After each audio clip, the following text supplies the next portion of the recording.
السلام عليكم ورحمة الله تعالى وبركاته على قناة أم ريحانة لتعليم الرندا من الصفر. فيديو جديد إن شاء الله على القناة. في بداية الفيديو بغيت نرحب بكاع الناس اللي انضموا للقناة، والفيديو ديال اليوم إن شاء الله غنتعلموا فيه أول دقة في الرندا. هاد أول دقة كنا كنخدموا بها في الملاقية ديال الجلابه. دابا انا غنطبقها لكم على طريف ديال الثوب حتى تعلموا ليها، ومن بعد ان شاء الله نخدم معكم جلابه بجميع التفاصيل ديالها كيفاش تلاقيها. غنحتاجوا الطريفات ديال الثوب كما كتشوفوا اللي لوغليتهم بالخيط من هنا ومن هنا، وثبتهم بفنيتات، والحرير اللي مبروم على 4 شعرات. بالنسبه للمبتدئات ديما خدمي بالحرير مبروم على 4 شعرات. والبره نمره 5 انا هنا خاشيه الحرير. غادي نبداو على بركه الله. بسم الله. غادي نضربوا في الثوب، ما غندخلوش بزاف وما غنخليوش غير شويه، يعني بهذا الحجم هذا.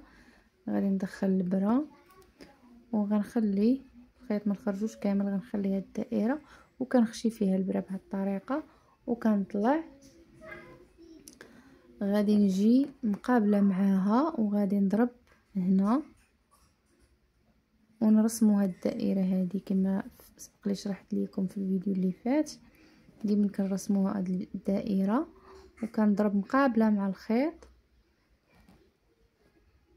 وكنطلع تحت من الخيط وكنجبد. عندي هذه اول غرزه كنضربوا غير هنا وهنا. شنو الفرق بيناتهم؟ اول دقه في الرانده كنضربوا هنا واحد الدقه كتزاد عندنا هنا. هذا هو الفرق بين اول غرزه واول دقه. شتي كنرسم هنا الخيط كيكون ورايا وكنرسم هاد الدائره هذه بهذا الشكل. شتي وكنجي كندخل هنا وكنطلع تحت من الخيط وسط من هذيك الدائره وكنجبد الخيط لقدام. شتي وهنا راه كتكون عندي واحد الدقه، واحد الغرزه هنا كتكون. غادي نرجع ليها ملي غنضرب الخيط هنايا في الثوب. غنضرب هنايا وغادي نرسم الدائره قدامي. شتي وغنطلع وغنرجع لهذيك الغرزه اللي تكونت عندي هنايا وغادي نخشي فيها البره وغادي يكون الخيط ورايا. شتي الخيط ورايا وغنرسم هاد الدائره هذه وغادي نجر.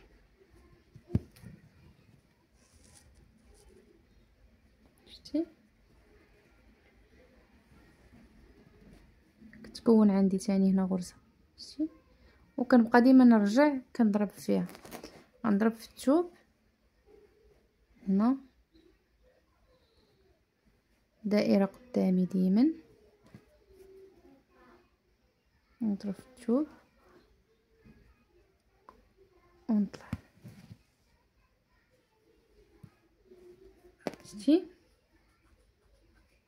دابا هنا كتبدا تبان لينا ديك العوينه. هي انا غادي نكبر باش تبان. شتي ها هي العوينه. شتي ها هي هذه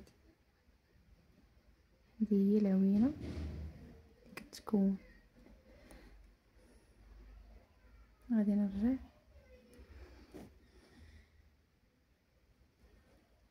وغندير الخيط قلت يكون ورايا ونضرب في ديك العوينه ونطلع ويبقى الخيط في نفس الاتجاه حتى كنضرب في الثوب وعاد كيرجع ورايا. كنضرب تاني في هاد العوينه هذه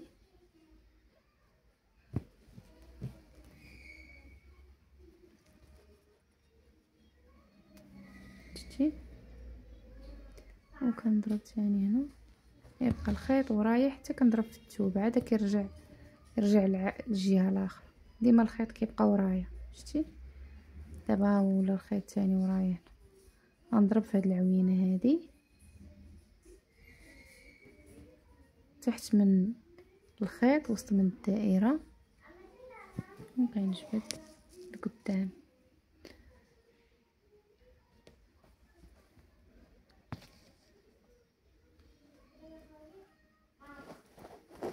دابا تاني نرجع الخيط ورايا، خيط ورايا ونضرب في الغرزه وسط من الدائره.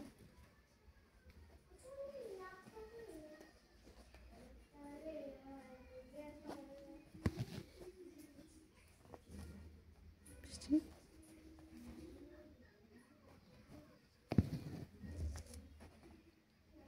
نخدم واحد شويه بالزربه باش تشوفي الطريقه ملي غادي تعلمي تخدمي، تولي تخدمي بحال هاد الشكل، ما تبقايش تخدمي برسم الدائره، حيت بزاف ديال الناس كيقولك واش انا غادي نبقى نخدم بهاد الطريقه، راه زعما غادي تكون الخدمه ديالي بطيئه. لا، راك ملي غادي تتعلم غتولي تخدم بهاد الطريقه هادي بحال ما هكا واكثر. انا مازال راه معنكشاني هنايا الكاميرا، تولي تخدمي بهاد الطريقه هادي بالزربه. نرجع نخدم معاك بشويه باش تفهميني. نرمي الخيط ديما قدامي، ملي كنضرب في الثوب كيكون الخيط قدامي، وملي كنبغي نضرب في هاد الغرزه كيكون ورايا. شتي ملي كنبغي نضرب في هاد الغرزه اللي الوسط خاص الخيط يكون ورايا ماشي قدامي، وغادي نضرب في الغرزه ونطلع تحت من الخيط وسط من الدائره. وكما سبق ليا قلت راه ديما كنخدموا بيدينا بجوج، وهاد الايد حتى هي كتخدم، يعني كتشدي بها الخيط كتثبتي بها الثوب. شتي ها هي دابا غنرسم الدائره قدامي ونضرب في الثوب. ملي نبغي نضرب هنا في الغرزه نلوح الخيط ورايا بحال ما هكا، نرسم هاد الدائره ورايا. ملي نبغي نضرب في الغرزه اللي عندي هنايا في الوسط الخيط يكون ورايا.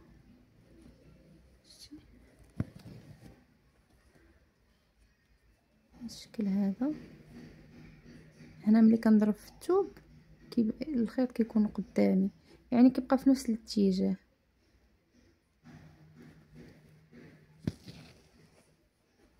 مباشره ملي كنضرب في الثوب كنرجع الخيط ورايا. شتي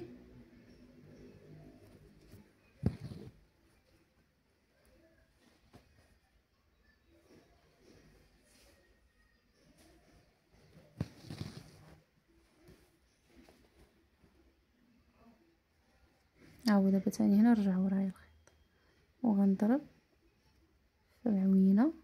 هي باينه هاد العوينه هادي كتضربي وكتطلعي وسط من هاد الدائره هادي.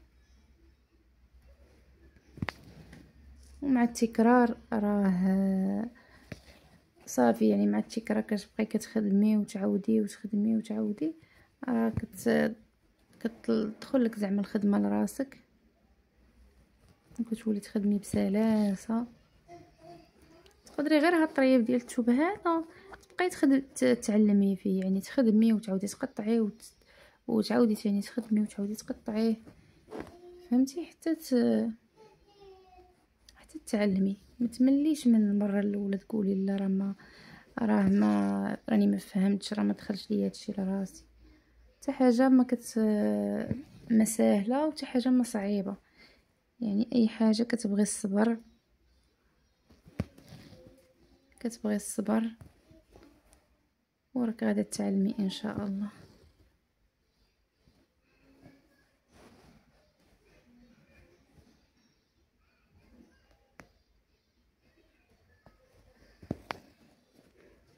اذا هذه الطريقه ديال اليوم، هذه هو الدرس ديال اليوم. اول دقه في الرانده هي هذه. كنتمنى الطريقه ديال الشرح ديالي تكون وصلاتكم، تكونوا فهمتوها.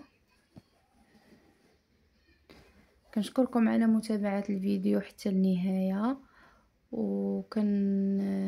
نطلب منكم انكم تدعموني بالاشتراك ديالكم باللايك ديالكم، وكتبوا لي في الكومنتير شنو تبغيوني مثلا نحط لكم في الفيديو الجاي.